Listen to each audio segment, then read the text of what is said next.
Once upon a time, because every good story begins that way, there was a faithful old dog named Sultan. But don't be fooled by the word old. In fairy tales, age brings wisdom, and this dog is about to prove he's still got a few clever tricks left in him. This tale, called Old Sultan, was first collected by Jacob and Wilhelm Grimm in the early 1800s. The Brothers Grimm were passionate about preserving German folk stories, tales passed from grandmothers to grandchildren, whispered beside hearths, and told beneath the stars. Old Sultan is one of those stories, simple, funny, and full of heart. At its core, it's a story about loyalty, cleverness, and an unexpected alliance between a dog and a wolf. But it's also a reminder that just because someone is old doesn't mean they've lost their worth or their wit. So get cozy, lean in close, and let's step into a countryside where animals talk, plans are hatched, and old friends prove their value in the most surprising ways. This is Old Sultan by the Brothers Grimm.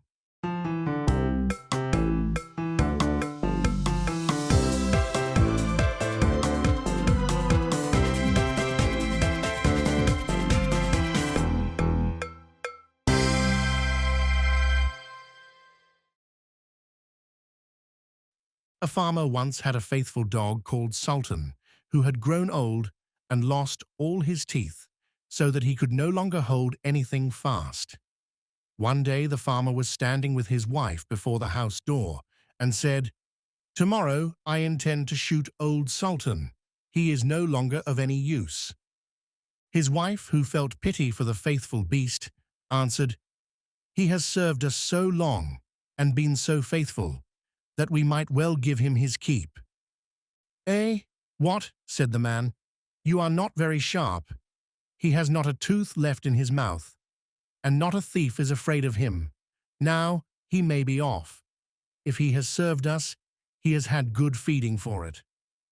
The poor dog, who was lying stretched out in the sun not far off, had heard everything, and was sorry that the morrow was to be his last day.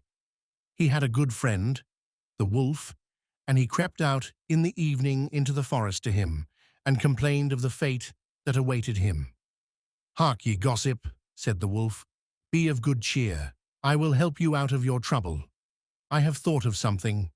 Tomorrow, early in the morning, your master is going with his wife to make hay, and they will take their little child with them, for no one will be left behind in the house. They are wont, during work time, to lay the child under the hedge in the shade. You lay yourself there too, just as if you wished to guard it. Then I will come out of the wood and carry off the child.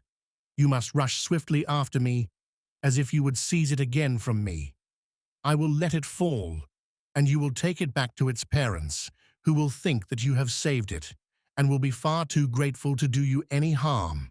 On the contrary, you will be in high favor, and they will never let you want for anything again." The plan pleased the dog, and it was carried out just as it was arranged. The father screamed when he saw the wolf running across the field with his child, but when Old Sultan brought it back, then he was full of joy and stroked him and said, "Not a hair of yours shall be hurt.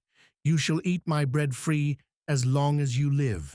And to his wife he said, "Go home at once and make Old Sultan some bread sop that he will not have to bite, and bring the pillow out of my bed. I will give him that to lie upon."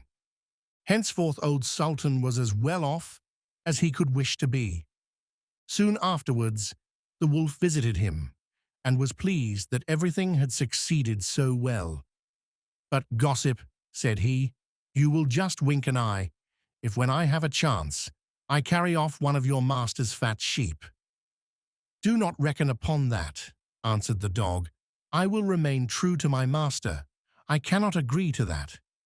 The wolf, who thought that this could not be spoken in earnest, came creeping about in the night, and was going to take away the sheep. But the farmer, to whom the faithful Sultan had told the wolf's plan, caught him and dressed his hide soundly with the flail. The wolf had to pack off, but he cried out to the dog, "Wait a bit, you scoundrel, you shall pay for this." The next morning, the wolf sent the boar to challenge the dog to come out into the forest so that they might settle the affair.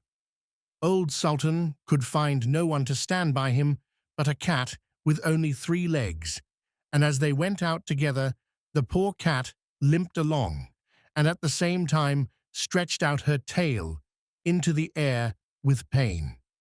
The wolf and his friend were already on the spot appointed, but when they saw their enemy coming, they thought that he was bringing a saber with him, for they mistook the outstretched tail of the cat for one. And when the poor beast hopped on its 3 legs, they could only think every time that it was picking up a stone to throw at them. So they were both afraid. The wild boar crept into the underwood, and the wolf jumped up a tree. The dog and the cat, when they came up, wondered that there was no one to be seen. The wild boar, however, had not been able to hide himself altogether, and one of his ears was still to be seen. Whilst the cat was looking carefully about, the boar moved his ear. The cat, who thought it was a mouse moving there, jumped upon it and bit it hard. The boar made a fearful noise and ran away, crying out, "The guilty one is up in the tree." The dog and cat looked up and saw the wolf, who was ashamed of having shown himself so timid, and made friends with the dog.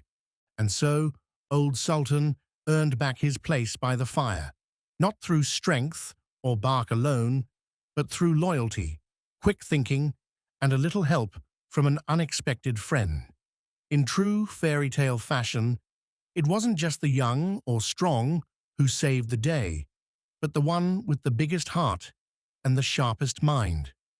Stories like this one remind us that friendship can come from the most unlikely places, and that everyone, no matter their age, has something valuable to offer. If you enjoyed today's tale, don't forget to click the like button and make sure to subscribe so you won't miss any of the wonderful stories we share here. And as always, make sure to come back for more stories here at Grandma's house.